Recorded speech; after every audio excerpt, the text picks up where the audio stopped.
Hello friends, तो I hope आप सब लोग अच्छे होंगे। आज का हमारा टॉपिक है मैपिला अपराइजिंग, जो कि हुआ था 1836 टू 1854 में।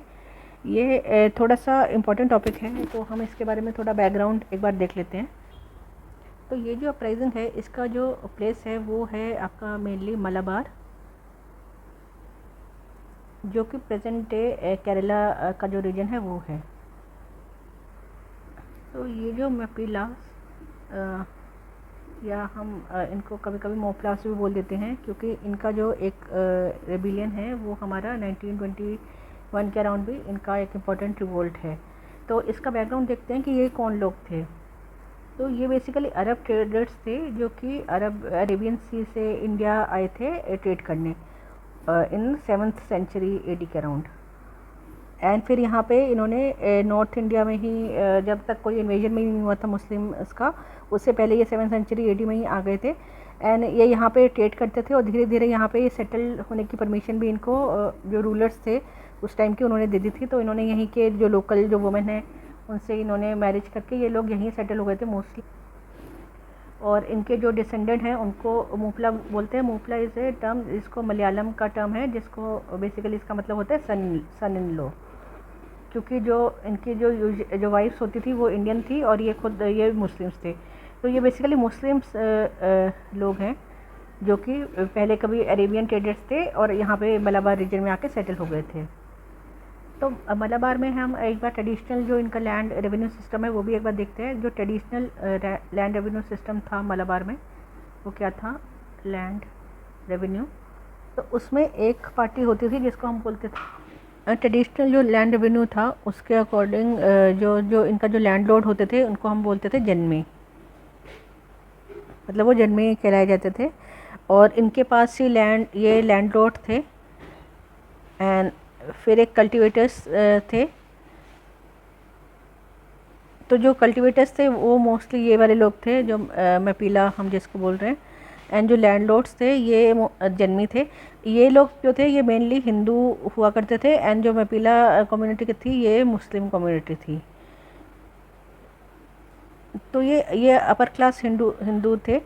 तो इनका जो सिस्टम था कि जो लैंड कल्टीवेट होता था तो इनमें एक जो हिस्सा होता था वो इन कल्टीवेटर्स को भी मिलता था। तो ये रेवेन्यू शेयरिंग सिस्टम आप इसको बोल सकते हो, कि या प्रोड्यूस शेयरिंग सिस्टम, मतलब जो भी लैंड पे जो प्रोड्यूस होता था उस पर इनका शेयर था।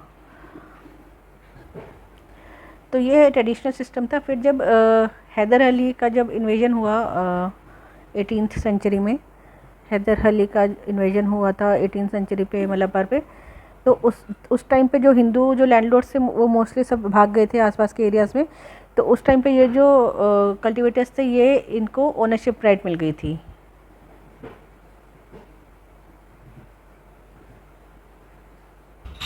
लेकिन जो फोर्थ एंग्लो मैसूर वॉर जब हुई थी, फोर्थ एंग्लो मैसूर वॉर के बाद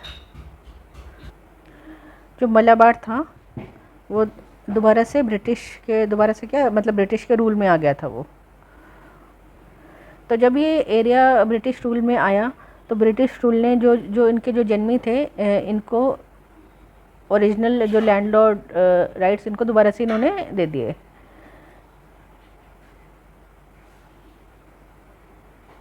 तो ये जो लैंडलॉर्ड्स राइट्स थे ये एब्सोल्यूट इन्होंने ओनरशिप दे दी।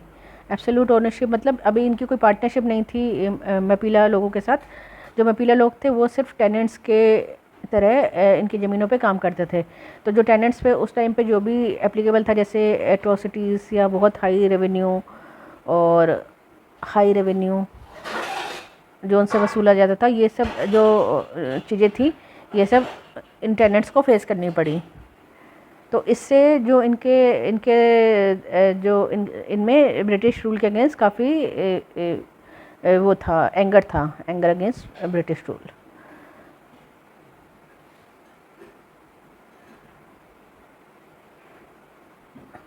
तो इस बैकग्राउंड के अगेंस्ट अब हम देखते हैं कि एग्जैक्टली अपराइजिंग थी क्या। तो ये जो मैपिला अपराइजिंग थी ये इसका जो ड्यूरेशन है 1836 टू 1854 के बीच में थी ये। एंड इसका बैकग्राउंड मैंने आपको बताई दिया है। ये डिसेंडेंट थे अरब सेटलर्स के जो और कन्वर्टेड हिंदूस, मोस्टली ये हिंदूस भी कुछ कन्वर्ट हो गए थे, लेकिन मेजॉरिटी जो थे कल्टीवेटिंग टेनेंट्स से लैंडलेस लेबरर्स थे। और ट्रेडर्स या फिशरमैन थे। एंड उसके बाद जो ब्रिटिश ने जो लैंड रेवेन्यू एडमिनिस्ट्रेशन में चेंज किया था, उसके बाद इनके जो लाइफ थी कि काफ़ी हार्ड हो गई थी। और मोस्ट इम्पॉर्टेंट चेंज जो मैंने अभी डिस्कस किया था कि ट्रांसफ़र हो गया था लैंड का, जर्मनीज को दे दिया था ट्रेडिशनल पार्टनरशिप को हटा के, जो मैपीला के साथ इनकी रहती थी। एंड उसके साथ साथ और भी जो इश्यूज थे लैंड से रिलेटेड, जैसे ओवर असेसमेंट करते थे लैंड का, इलीगल टैक्सेस वसूलते थे, लैंड से निकाल देते थे टैक्सेस ना भरने पे, और जो हॉस्टाइल एटीट्यूड था गवर्नमेंट ऑफिशियल्स का, ये सब रीज़न थे कि जिसके लिए इन्होंने रिबेल किया था अगेंस्ट ब्रिटिश के अगेंस्ट भी एंड लैंडलॉर्ड्स के अगेंस्ट भी। तो इस जो रिबेलियन में जो रिलीजियस लीडर्स थे, इन्होंने बहुत इंपॉर्टेंट रोल प्ले किया था। इन्होंने पहले जो लीडर्स थे, इन्होंने पहले काफ़ी ज़्यादा सोशो रिलीजियस रिफॉर्म्स किए थे, जिससे कि इनके अंदर जो भी ब्रिटिश के अगेंस्ट जो आइडियोलॉजी थी, आइडियाज़ थे, वो उनको पनपने के लिए उनको हेल्प करी थी कि एंटी ब्रिटिश कॉन्शियसनेस जिनको हम कहते हैं कि ब्रिटिश रूल हमारे लिए क्यों हार्मफुल है। एंड फिर जब इनका जो डिसकंटेंट था मैपीलास का, वो फिर ओपन, पहले ये अंदर अंदर बढ़ रहा था, फिर ये ओपन रिबेलियंस के रूप में जगह जगह पे रिवोल्ट होने लगे स्टेट के अगेंस्ट, लैंडलॉर्ड्स के अगेंस्ट। तो उसमें ये दिखाई देना शुरू हो गया। तो बिटवीन 1836 एंड 1854 अबाउट 22 अपराइजिंग्स जो हैं वो हुई थी। और जो इन अपराइजिंग्स में जो रिबेल थे, क्योंकि वो पुअर सेक्शन थे, तो वो पुअर सेक्शन से ही आ रहे थे, और जो टारगेट था वो ब्रिटिश ऑफिशियल्स थे, जर्नलिस्ट थे, जो कि लैंड ओनर्स थे, और उनके जो डिपेंडेंट्स थे वो थे। तो ब्रिटिश आर्म्ड फोर्सेस ने काफ़ी कोशिश की इस रेबेलियन को दबाने की, बट वो ये रेबेलियन काफ़ी साल तक चला है, जैसे कि आप देख ही रहे हैं कि 1836 से 54 तक ये रेबेलियन चला है। तो इसको ये कम्प्लीटली सबड्यू करने में सक्सेसफुल नहीं हो पाए थे। So this is all about Mappila uprising. I hope आपको ये वीडियो पसंद आया हो। अगर ये पसंद आया तो please share the video and also subscribe the video. और भी अगर आपके कोई भी कमेंट हो regarding anything, so you can write in the comment section below. So thank you so much. Thank you guys.